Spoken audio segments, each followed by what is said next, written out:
Saudara-saudara sekalian, saya ingin memberi hadiah kepada kaum buruh pada hari ini. Saya akan membentuk segera Dewan Kesejahteraan Buruh Nasional yang akan terdiri dari semua tokoh-tokoh pimpinan buruh seluruh Indonesia. Dan mereka tugasnya adalah mempelajari keadaan buruh dan memberi nasihat kepada Presiden mana undang-undang yang nggak beres, yang nggak melindungi buruh, mana regulasi yang nggak benar. Mereka memberi masukan ke saya dan segera akan kita perbaiki, saudara-saudara sekalian.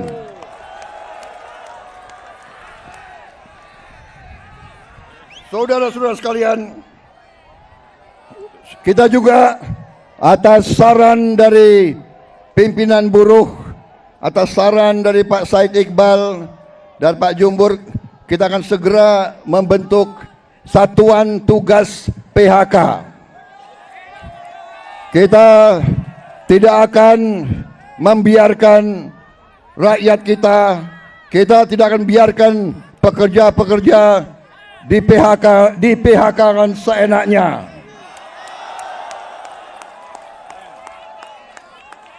Bila perlu, tidak ragu-ragu kita, negara akan turun tangan, saudara-saudara sekalian.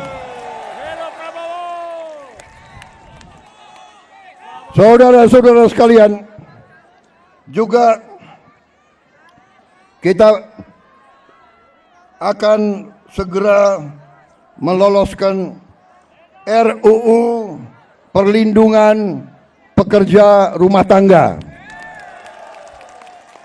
Wakil Ketua DPR yang hadir, Pak Dasko, Pak Sufmi melaporkan ke saya, minggu depan RUU ini segera akan mulai dibahas.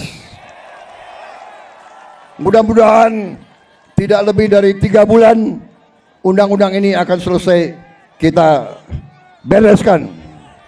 Juga saran dari Pak Jumhur, Undang-Undang Perlindungan Pekerja di Laut, pekerja di industri perikanan, pekerja di kapal-kapal, kita juga segera akan membentuk undang-undang itu. Jadi kami Satgas PHK dan Dewan Kesejahteraan Buruh Nasional ini akan mempunyai peran yang sangat penting.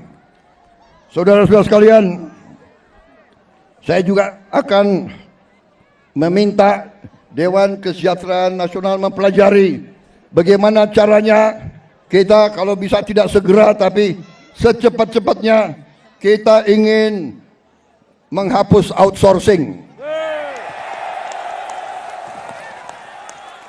Tapi saudara-saudara, kita juga harus juga realistis. Kita juga harus menjaga kepentingan para investor juga. Kalau mereka tidak investasi, tidak ada pabrik, kalian tidak bekerja. Jadi kita harus bekerja sama mereka atas usul pimpinan saudara.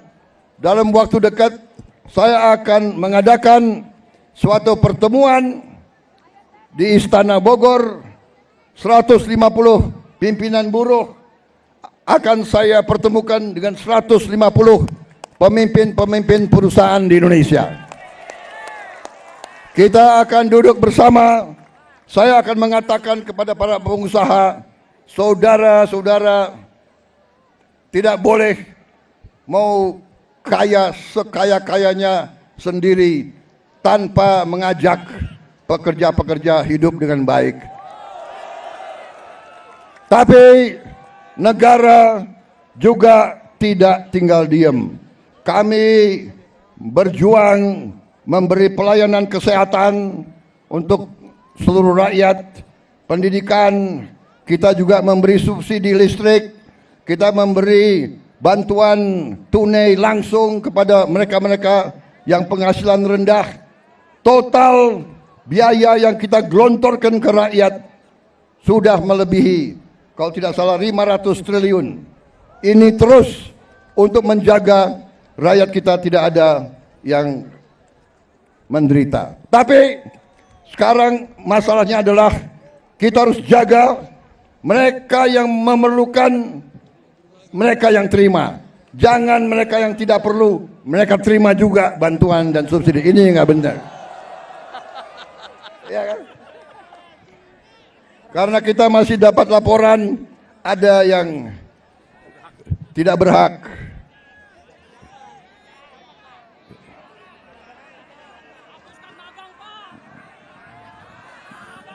Saudara-saudara sekalian,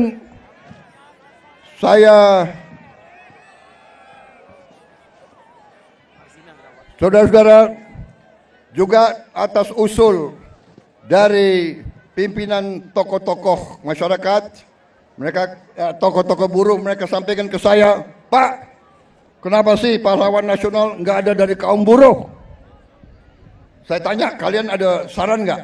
Coba kalian berembuk, usulkan pahlawan dari kaum buruh.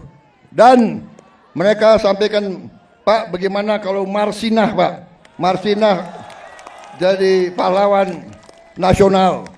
Asal seluruh pimpinan buruh mewakili kaum buruh sepakat, saya akan mendukung Marsinah menjadi pahlawan nasional.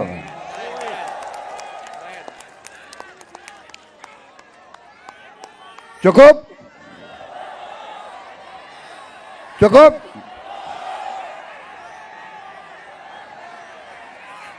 Cukup? Suara gue serak nih. Gue minum kopi ya. Minum kopi. Boleh gue minum kopi ya?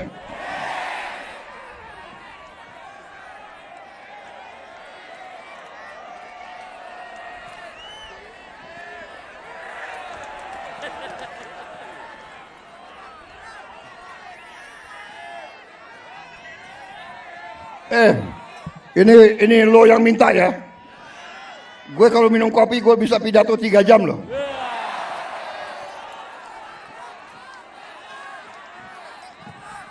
Lo orang gak kepanasan ya?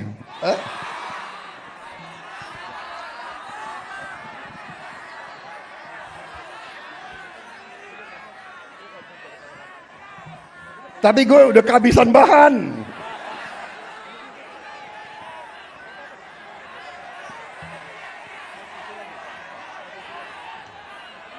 Saudara-saudara, dalam rangka juga pemberantasan korupsi, saya mendukung undang-undang perampasan aset. Saya mendukung.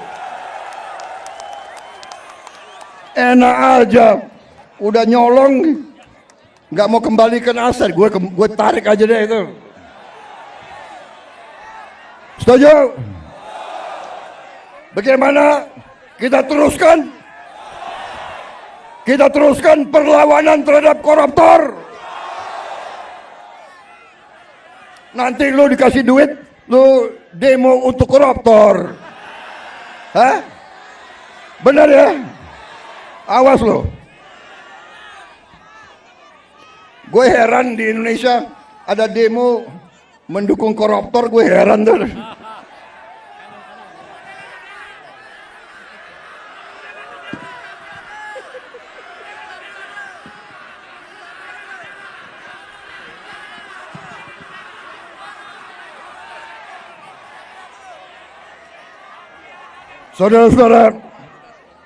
Saudara-saudara, saya punya teori ekonomi sangat sederhana. Kalau orang-orang yang berpenghasilan rendah mendapat penghasilan yang cukup, dia punya daya beli. Kalau lo orang gajinya cukup, pasti lo ingin beli barang, benar nggak? Lo pasti ingin beli sepatu untuk anakmu. Ingin beli baju untuk istrimu, ingin beli motor untuk dirimu sendiri. Benar? Berarti pabrik sepatu hidup, pabrik baju hidup, pabrik motor hidup. Berarti si pengusaha juga akan menikmati semua untung. Berarti mari kita bangun Indonesia, mari kita jaga kekayaan Indonesia, supaya kekayaan Indonesia dinikmati oleh seluruh rakyat Indonesia.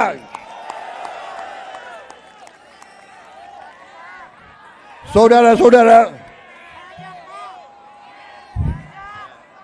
kita akan tegakkan undang-undang yang benar.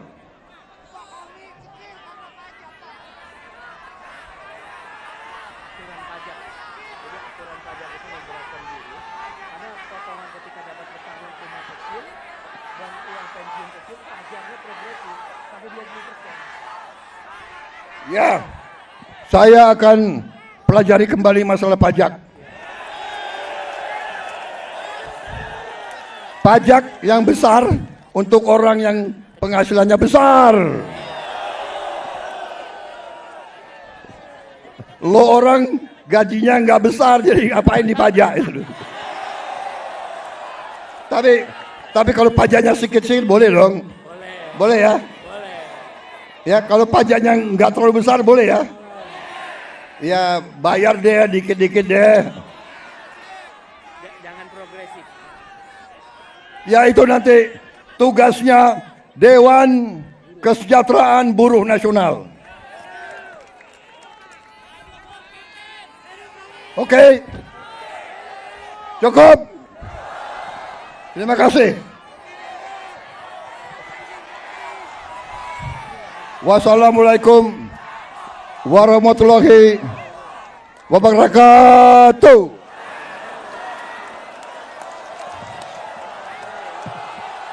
Terima kasih. Terima kasih.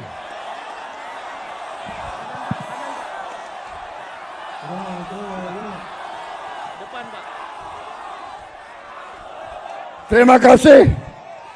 Terima kasih. Kalian pada sabar menunggu saya. Kalian panas-panas mau dengarkan pidato saya. Terima kasih.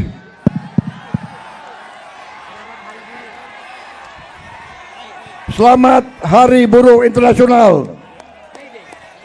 May Day, semoga Tuhan Maha Besar melindungi kita semua. Semoga kita bekerja terus bersama-sama.